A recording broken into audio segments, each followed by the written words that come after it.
You're listening to the Bloodshed Baddies.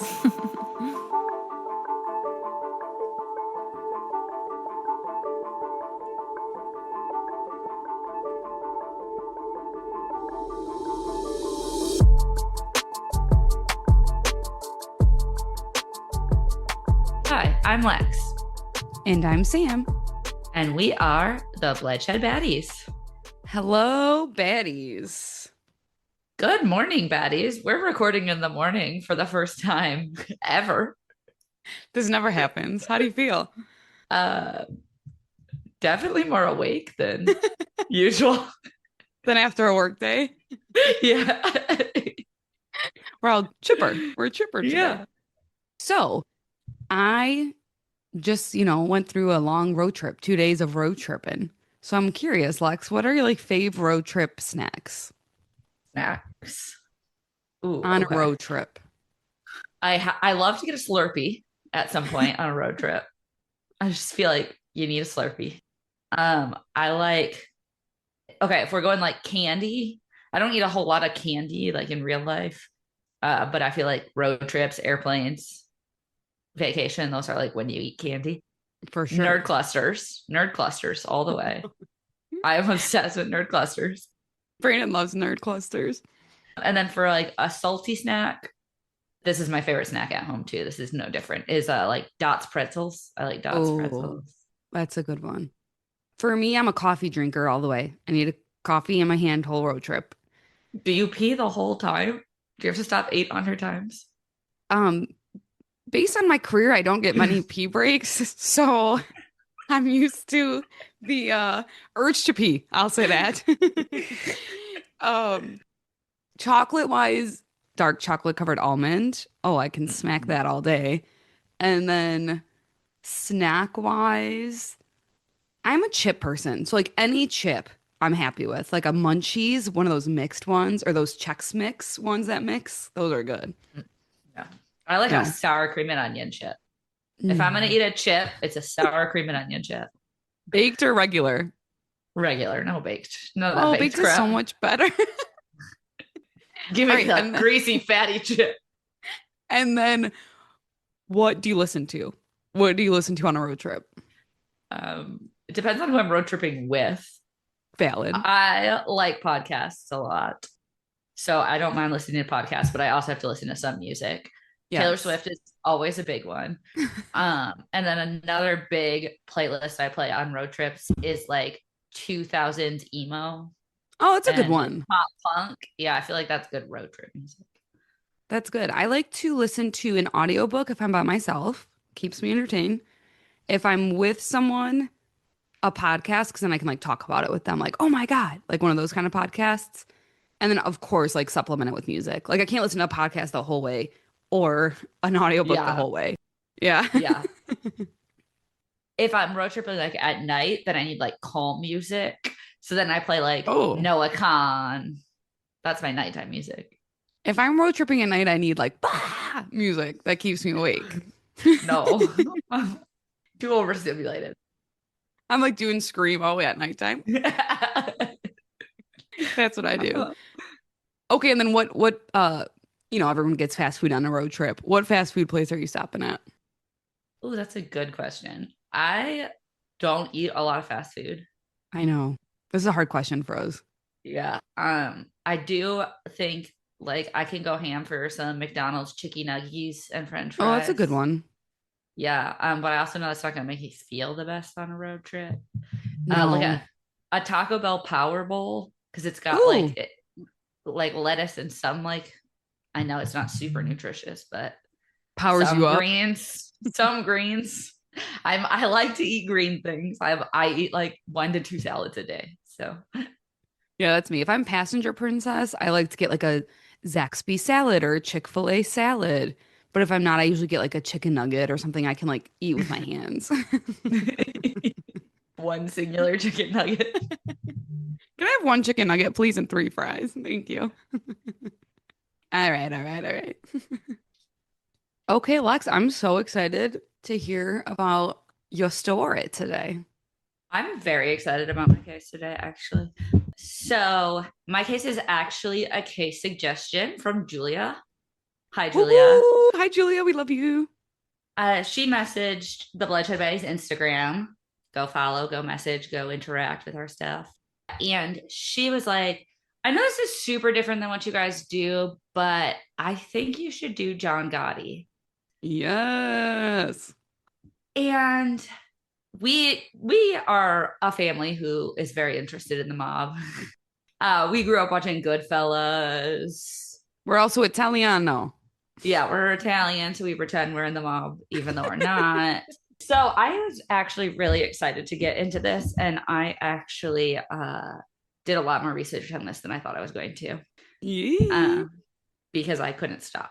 So actually, this is going to be my very first two-part episode. Woo woo woo woo! Two-parter, Lexi. Woo woo woo!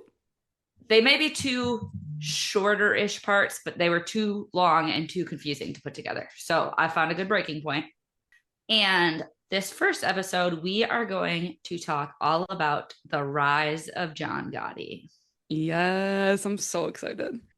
Okay, buckle up. I got lots of names that I'm going to be throwing at you. I'm buckled. Okay. John Gotti was born to John and Fanny Gotti, who were Italian immigrants. John was born on October 27th, 1940, in the South Bronx. He was the fifth of 13 children. 13. Mom's one of 10, and I think that's always crazy. 13, oh my gosh. 13 is insane. What a crazy childhood. Yeah. John's father was a day laborer, so he didn't make much money, and they ended up moving around a lot, and it was a pretty tough life for John growing up. I also imagine with like 13 kids, like money was probably very tight. Yes. And back in the 40s, women didn't work. So yes. It was a tough life. As a teenager, John began running errands for Carmine Fatico. Carmine was a captain in the Gambino crime family. Gambino. John also met Anelio Della Croce. I actually don't know. I should have looked that up. I don't know if I'm saying that right. But he met him at this time as well. And he was a lifelong mentor to John. Okay. So he's meeting these people. He's young. He's trying to make money for his family. He's intrigued. Let's go. So at just 14 years old, oh boy, John tried to steal a cement truck. Steal? Yeah, a cement truck. At 14, he's trying to steal a cement truck. And it fell on his foot and left him with a permanent limp. The cement truck fell on his foot? Yes. Oh my gosh. When John was 16 years old, he dropped out of high school and basically ran his own little mafia-related street gang called the Fulton Rockaway Boys. He just created it? The street gang was affiliated with the Gambino family, which was the largest crime family ran by Carlo Gambino. So he's like, here's this huge crime family. I'll do this like little sub one, this little teenage one, and we'll like infiltrate into you. Yes. So basically, he meets Carmine. Carmine's involved with Gambino. Carmine's like, here's your little project. All right. I like it. Yeah. During his teenage years, he's arrested for smaller crimes like street fighting and stealing cars. He's got a record, this one. He likes to steal. Yes. In 1958, John met Victoria Di Giorgio. Love the name. John was 18. Oh boy. Victoria was 16. Okay. 2 years though, in grand scheme of things. Okay, but at that age, not good. At that age, illegal. Yes. Worse than not good. Yeah. 2 years, not a big age difference at all. At that age, illegal. But there's not much to know about Victoria before she met John. I really, really wanted to learn more about Victoria. I did a lot of research. Basically, she is not very well known before she came into John's life. Victoria gets pregnant and gives birth to their first child. And then Victoria gets pregnant with their second child.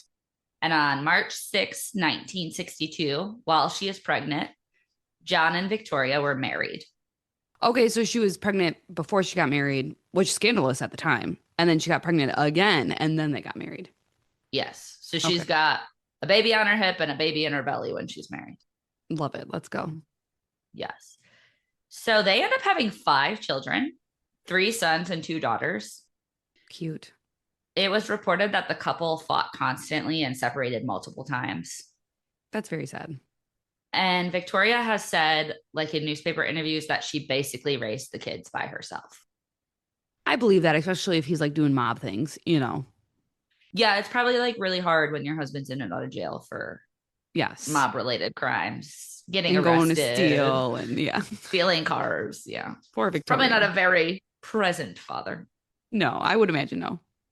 By 1968, the crimes John was committing were escalating. John, his brother Gene, and a childhood friend of theirs were committing cargo thefts and truck hijackings. Now, this got the attention of the FBI, and the 3 of them were arrested and charged. And John ended up serving a 3-year sentence in prison. Okay. So they are definitely advancing in their criminal activity. FBI caught them. I'm surprised only 3 years, but 3 years, okay. Yes. When John was released in 1971, he met back up with Carmine, and he gets put in charge of managing the illegal gambling in their operations in the Gambino family. Exciting. So he's kind of stepped it up now. We're not like a little Rockaway boy. We're not, just stealing cars. We are now managing the illegal gambling operations. You did your time. Let me help you out a little bit. Now you are advancing into the mob. Yeah. This becomes a pattern. Oh, Like, okay. hey, you do this, you get this.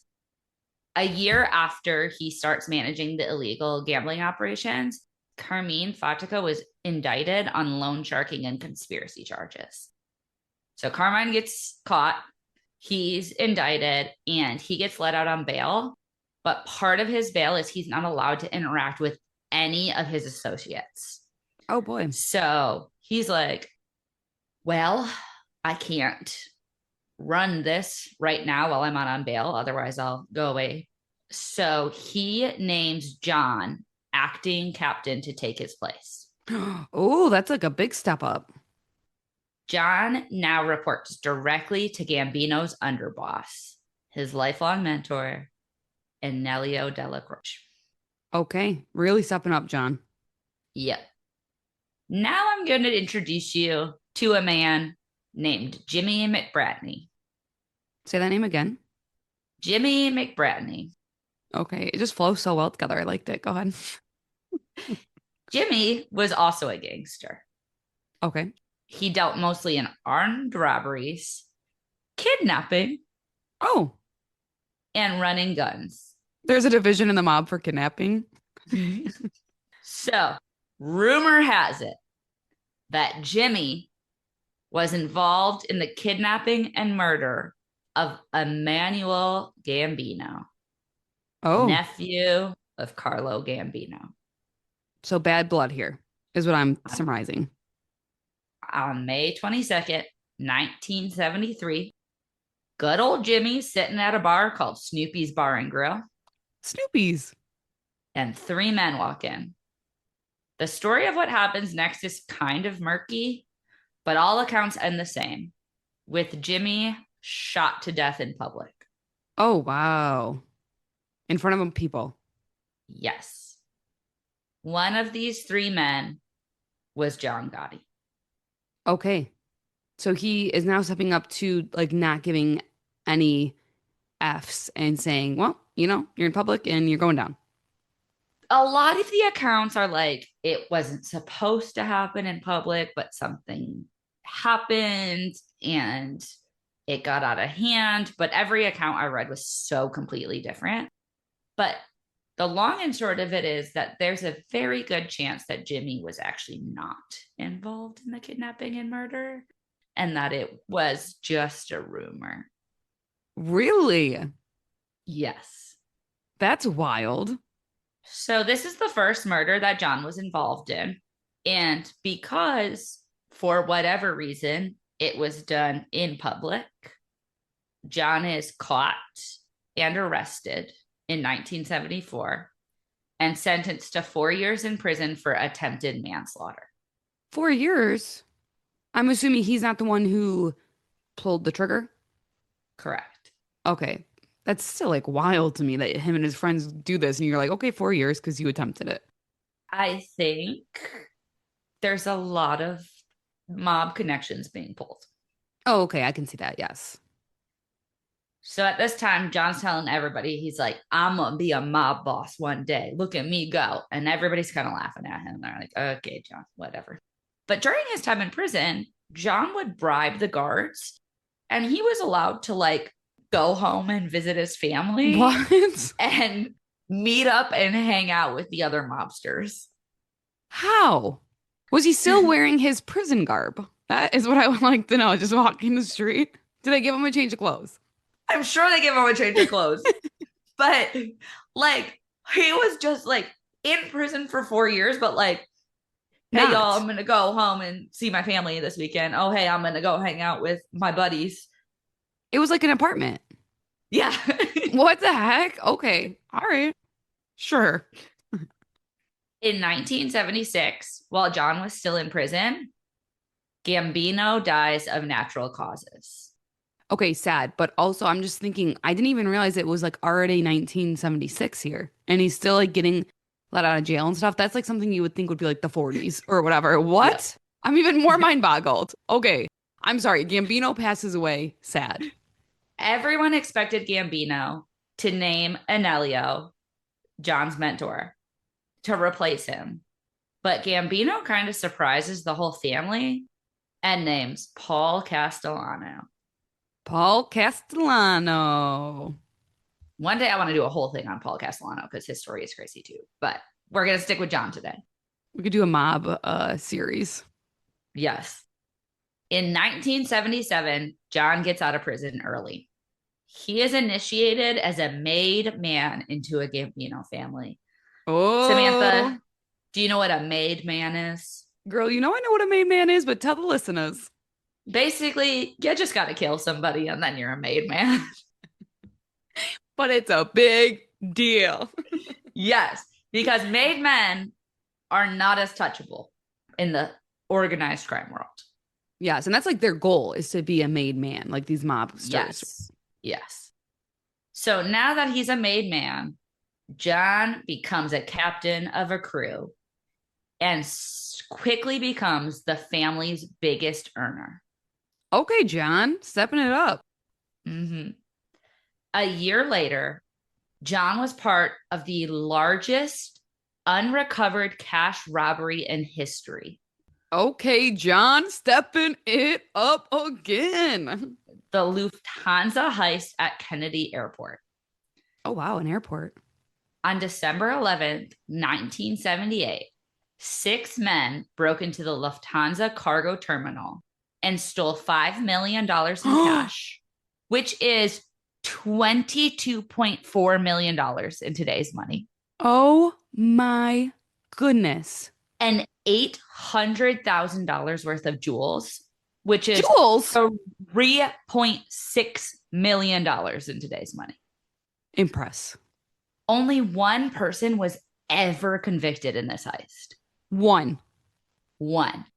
How? And Sam, do you happen to know what this heist inspired? No. The film Goodfellas. It did. Our favorite movie. I love it. I should have known this. Yes. So Johnny is living it up, right? He is working his way up. He's a made man. He's a captain. He's making money. He's doing it. He is achieving all of his goals. Heck yeah. In 1980, John's 12-year-old son, Frank, was killed when a neighbor was driving and hit Frank while he was riding his bike. Oh, that's very tragic. The death was ruled an accident. Eek. However, 4 months later, while John and his family were in Florida, that neighbor disappeared, never to be seen again. While I think that we should never take the law into our own hands, I do think that's pretty like BA, especially for like a mobster. Like, I'm gonna go to Florida. That's our alibi. And you ran over my son, you're dead. Yeah. Their daughter has reported that Victoria, John's wife, fell into a deep depression at this time and actually attempted suicide twice during this time. Oh, I just got chills everywhere. That's so tragic and sad. So it was a rough time. I can't imagine. Okay. We are now going to fast forward 5 years to the moment that changed it all. Okay, okay. As we know, Castellano is now the boss of the Gambino crime family. Yes. Laura Ward is actually a prosecutor and she's building a case against Castellano. She is starting to wrap up the case. She is feeling confident in what she has. She is going to bring Castellano down. Big deal. Big deal. On December 16th, 1985, Laura received a call. Shots were fired on 46th Street just after 5 p.m. Castellano is dead. Castellano and his bodyguard were shot multiple times on the street getting out of their limousine. Another public one, right? On the street. And then very interesting to me that she's building this case. She's almost there. And now it's all goodbye. Everyone, and I mean everyone, seemed to know who organized his death. Oh gosh. Our boy, John Gotti. Which is so like shocking because I mean, I guess not, but like you're in this mob and it's like, it's like there's respect there for the lead guy. And like I know he wants to be the lead guy, but there should Oh, just be. listen. Oh Just boy. listen. Oh boy. Informants close to the inner circle were saying Gotti's behind it, but they are not about to go on record with the police Oh heck no. because they know what the mob can do to them. And this is like second public situation that John was involved in. So it's not even like they can be safe in public. Like if they say names, they're done. Yes. So the FBI knows who did it, but how do they try John Gotti and crew in a court with zero witnesses? Yeah, impossible. Now, our boy John, he is different than other mob bosses. The mob is a secret society. Yes. You keep it on the DL. Correct. Oh, no, not John. John would flaunt that he was in the mob. He loved being in the limelight. He graced the covers of magazines. People loved John and could not get enough of him. There are interviews of people who lived in John's neighborhood, and they're like, thank God John is here because it keeps all the crime out because they're all afraid of him. Nobody's stealing our cars. This is the safest place you can park a car. This is the safest place you can live because everybody's terrified of John. He takes care of this people. He's this charmer. He's handsome. He's wearing $2,000 suits whenever he leaves the house. People adore and are obsessed with him.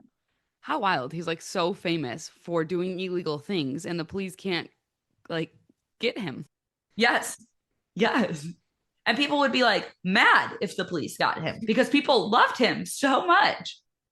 If he was my neighbor, honestly, I would probably, as long as I was on his good side, I would appreciate it. They're right. Oh, yeah. No crime. If anything were to happen, he's taking care of it. Like, look at his background. Yeah. I don't think you could be any safer than living next to a mob boss if you're on his good side. Yeah, if you're on your bad side, good riddance. But nobody's going to rob the mob boss's neighbor. Nobody's going to steal your car. Heck no. So the FBI starts surveilling Gotti, right? What do we got to do? We got to get some evidence. Let's start some surveillance. Yes. They know that the Bergen Hunt and Fish Club is the Gambino family's office. So every crime family has a club where they go and they do all their business in this club. But the FBI was not the only law enforcement agency that wanted a piece of this case. Everybody kind of wanted a piece of this case. It's famous. They want the guts and glory. There's also the Organized Crime Task Force. I'm going to call them the OCTF from now on because Organized Crime Task Force is a mouthful. A lot to say. So the OCTF was smaller than the FBI and had fewer resources. Okay. However, less red tape. So they were able to get stuff done more quickly. All right. They actually were able to get a bug into the Bergen Club 7 months before Paul Castellano was killed. What? How did they get the bugs in? Yes. Now, they knew that the family was always watching, right? The mob family is always watching and noticing. They have to protect themselves. They notice if anything in their neighborhood, because again, like Gotti, they run these neighborhoods. Of course. They notice if anything is askew or different or off. So the OCTF detectives start routinely parking a box truck on the same street as the Bergen Club. The guy would get out, put cardboard boxes on garbage day out on the sidewalk, walk up to the coffee shop up the street, drink a coffee, and leave. So now this man is just part of everybody's routine. They see him, they are like, that's that guy. That's that guy. That's that guy. He drops off his boxes. He goes and gets a cup of coffee. After a month of doing this, knowing, okay, he's part of the kind of landscape now, they drop off a refrigerator box on the street and set it probably a little bit closer to the building than other garbage would be, but not anything too conspicuous. Looked like it was just trying to be out of the way of the sidewalk.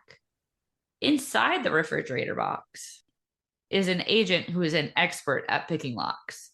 Would you poop your pants? You are in this refrigerator box with a lock picking key.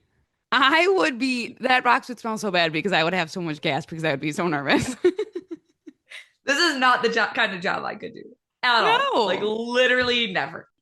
So he waits in this cardboard box until it's all clear and the place is empty. And then he cuts open the side of the box closest to the building, picks the lock, gives a signal, and the team goes in and bugs the place. I am like very impressed. This is so like scary. That was so ballsy. And it worked. Now, when law enforcement has a bug, they are able to listen for 90 seconds to determine if the conversation is criminal. Okay. If there is no criminal conversation in that time period, you have to stop listening, turn it off for about 2 minutes, and then start the process all over again.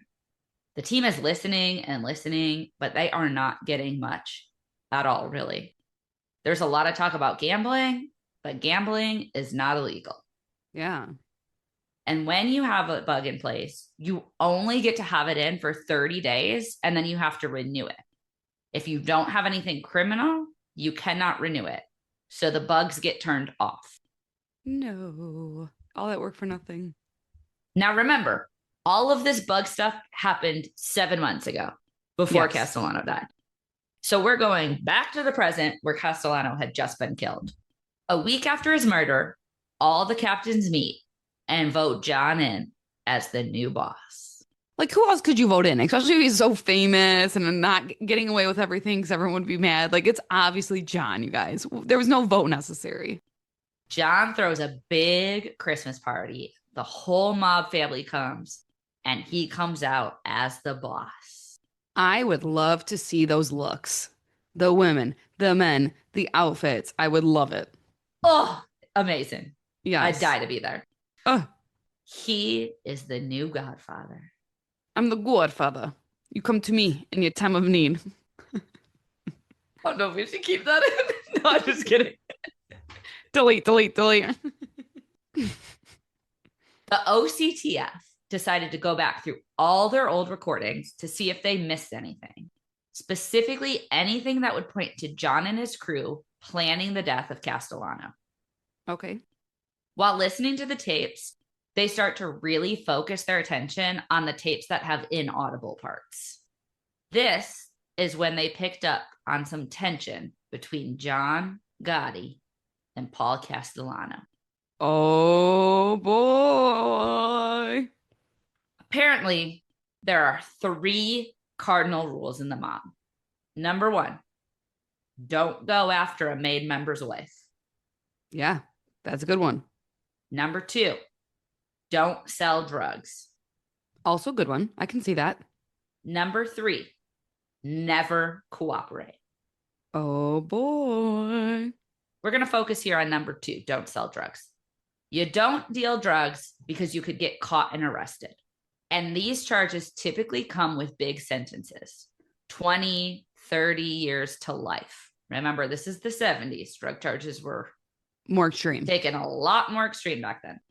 Because of these big sentences, the cops could more easily bargain for information, right? Do you want life in prison, or do you want to talk to us about what's going on in the mob? It's much easier to flip somebody when you got a life sentence staring at them. Yeah. Therefore, the rule about dealing drugs was do the smack, get the whack. Shirts, we need them. Yes. Yes. Castellano was old school and lived and died by these cardinal rules. However, with some of the newer guys, they realized selling drugs was where the money was at. And John was one of these newer guys. And he sold drugs along with his brother and his childhood best friend. And now he's the main guy, and this is one of the cardinal rules. He's not the main guy yet. Oh, truth. Okay. Yep. They're going back through the tapes. Yes. John's brother Gene and their childhood friend get caught and arrested for selling drugs. No. Castellano is not happy, and John and his crew get scared. Yeah. A week before Castellano died, Castellano needed to appoint a new underboss. John was very obviously next in line, but he gets passed over, and Castellano appoints Tommy Bilotti. This is when John realizes that they're going to get rid of him next. Sell the smack, get the whack. Yeah, especially because he was the obvious choice. He wasn't appointed. He knows, oh boy, it's my time. They have it on authority that Castellano actually tells someone he's going to get John after Christmas. For John, it is now kill or be killed. And no wonder why he had that huge Christmas party to come out. He was like, ha ha. Like, you were going to get me after Christmas, and look at me now. Oh my, messy, messy, messy. And that is where we are going to end part 1. No, this is so entertaining. I love mob stuff. This is so entertaining and wild. I'm actually depressed it's over. We have to wait a week, baddies. Yes, we have to wait a week to talk about the fall of John Gotti. Oh, part 1 was the rise. Part 2 is the fall. I love it. Gosh, this was a good one. I like all this crazy stuff. You know, our family does. Yeah. And I really, really want to go watch Goodfellas now. So I'll probably do that in the next week. Baddies, if you've never seen Goodfellas, this is literally my favorite movie of all time. You need to stop what you're doing. I don't know what streaming service it's on now, and go and watch it. It is such a good movie. Yes. Very good job. I cannot wait for next week. I'm so excited. Well, thank you all so much for listening. Please give us a follow on whatever podcast platform you are listening on. Make sure you're downloading our episodes. Turn on that auto download setting. Follow us on Instagram, Facebook, TikTok, and the YouTube. We're at Bloodshed Baddies at all of those places. And if you're feeling happy, make sure to give us a nice review. Woo, woo, woo. Send us an email also with a case suggestion, just like Julia did, or just a story to bloodshedbaddies@gmail.com. Our intro music is made by our awesome cousin Vinny. Tell a friend, And tune in next week for part 2. Woo woo! Love you, Paris. Bye.